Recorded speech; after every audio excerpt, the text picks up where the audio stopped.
Carl, welcome to this week's edition of In the Dugout. We'll start off just one question from the fans this week. It comes from Stuart Thompson. He asks, what's the club's stance on the current format of Kingston Press League One? I think he's talking in terms of some weeks we have a game, some weeks we have weeks off, and obviously we don't play each team home and away either.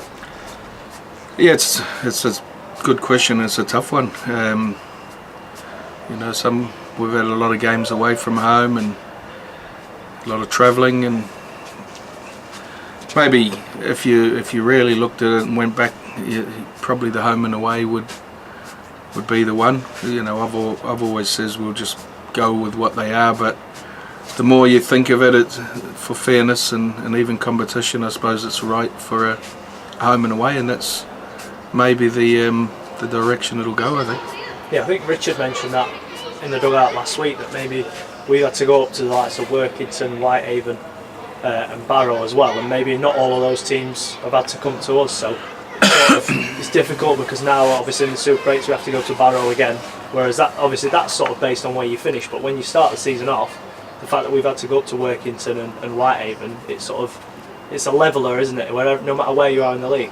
Yeah, well, Barrow came here, so Whitehaven's coming here in the playoffs, and that's the way, just where you finish. So that, the draw's been, you could say it's been good or bad, but depending on what. But we've talked about that in RFL meetings. Maybe if you have to go to Workington or Whitehaven in the season, then if you get to the playoffs, they'll have to come to you. That was just one of the options that were thrown up. Nothing's been confirmed, but something needs to be done just to even the competition out and make it fair. We've closed the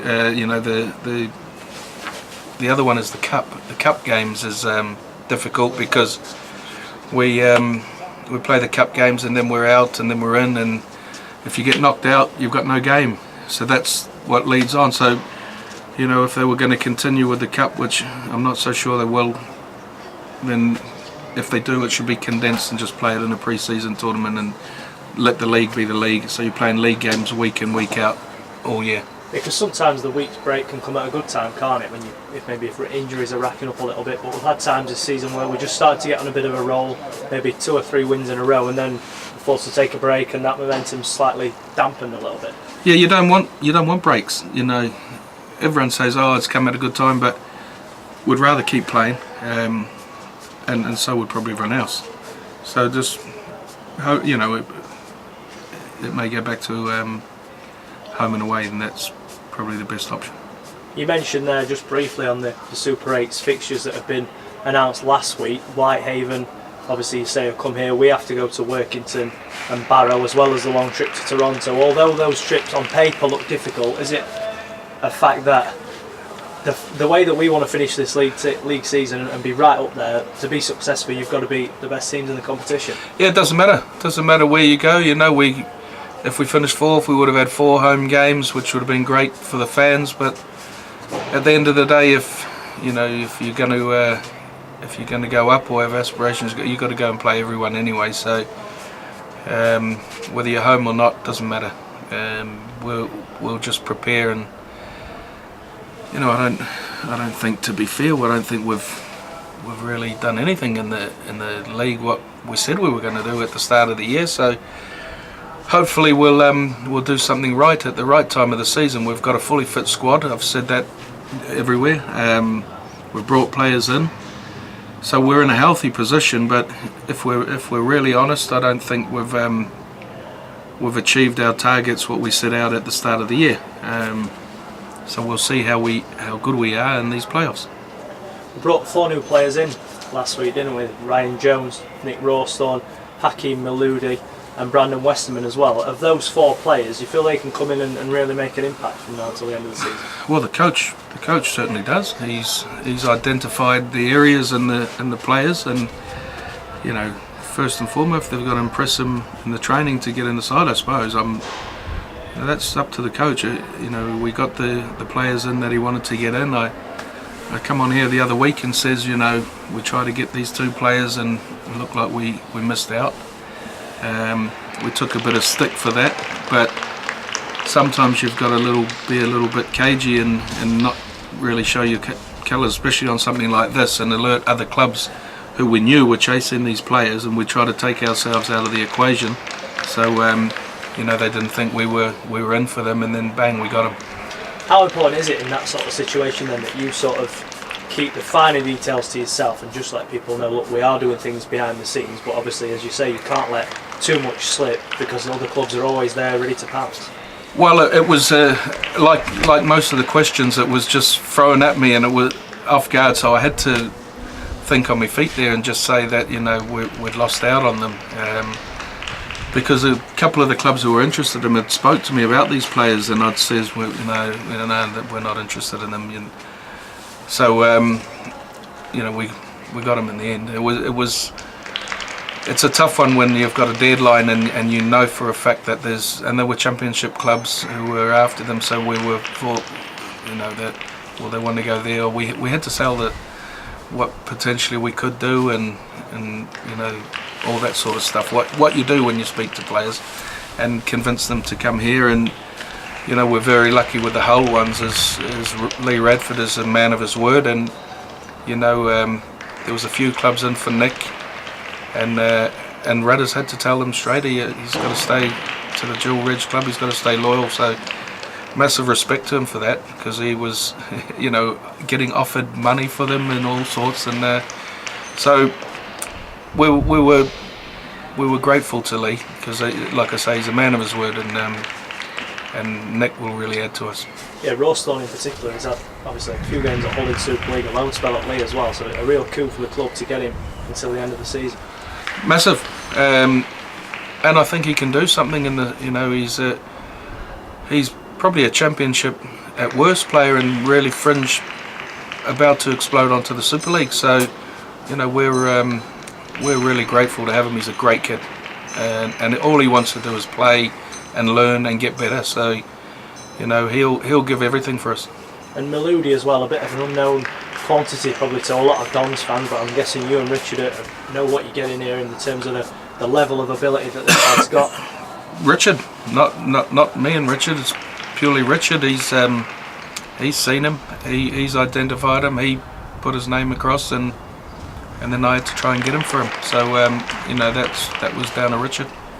There's two games at the Keepmoat Stadium this weekend, both rugby league fixtures, the second of which is the Dons against Keighley. But first, we'll just talk about Leeds Rhinos against Hull FC in the Challenge Cup semi-final. The pitch behind us here is looking in They're already here, aren't they? Condition. I think the Hull fans are already here. You can hear them. I think the teams are going to train here at some point this week, but the ground's already sold out. How good will it look on TV as well to see a full house here at the Keepmoat Stadium? Oh, it's a rugby league stadium for me, and first and foremost to bring a game as big as this to Doncaster is a credit to everyone at Club Donny, and to sell a game of rugby league out here under the Club Doncaster arm that I look after here, rugby league. It just makes you proud and really humbled, and hopefully it'll make the Doncaster Rugby League public have a look at rugby league and come and support the Dons. So, immensely proud that we've brought the sport, that I love, to our stadium, and secondly to sell it out is a credit to everyone at Club Doncaster. Everyone's worked really hard to get it on. Everyone will work really hard on the day to make it, a nice success for the RFL. So we're just really grateful, and to bring it to Doncaster is massive. It's a real showcase event, isn't it? The semi-final, one step away from Wembley, a full house here, two fairly local teams as well. So let's just hope the action on the pitch lives up to the billing. Oh, will do. Me personally can't lose. I've got a real massive relationship with Hull, and that's been built over the last 5 or 6 years, and obviously I used to play at Leeds, so I can come and enjoy it, and hopefully the best team wins. And really for me the winner on the day is rugby league and Doncaster for staging such an event. And on to the Dons then, the first game of the Super 8's up against Keighley here at the Keepmoat Stadium. The first game that Richard's going to have on this field, which is slightly strange considering he seems to have been here a while now, but a chance for him and the team to get off to a good start and keep the momentum rolling on the back of 3 straight wins in the regular season. Yeah, we talked about probably wanting to continue playing, but you know, if we look at Keighley, they had a 90-point win the week before they had off, so we know what we'll get out of Keighley. They're a real rough, tough set, and they give you everything and get into you and play it fair, but really close to the line. You know, they push it to the boundaries and try to upset you and niggle you. And hey, fair play to their coach. You know, he's in his first year. I think he's doing a cracking job as Craig, and you know. They'll be ready for us. They'll get stuck into us. We know that. We certainly know that. We have to match them, and then hopefully we can play a bit of football like Richard likes to play. You know, after we've try and get out of that arm wrestle. But we know how tough it's going to be. We do know that, and we've got a couple of ex-players playing in their ranks, and you know they beat us in the first league game of the season or the cup game over at their ground. And I think we beat them here, and it's always close and tight, but we're certainly in for a humdinger. Finally, then, you'd just like to touch on the sponsors for this weekend's game? Yeah, I'd just like to thank, you know, another couple of loyal sponsors to us, and Furniture Factors is the main sponsor for the weekend. So thanks to Andrew, Barry, and everyone at Furniture Factors. And then the match ball this week is RBS, Dave Tweedy, who never lets us down and you know always backs us, so we're grateful to them. And anyone wanting your drive resin bonded, Dave's your man. Thanks, Carl.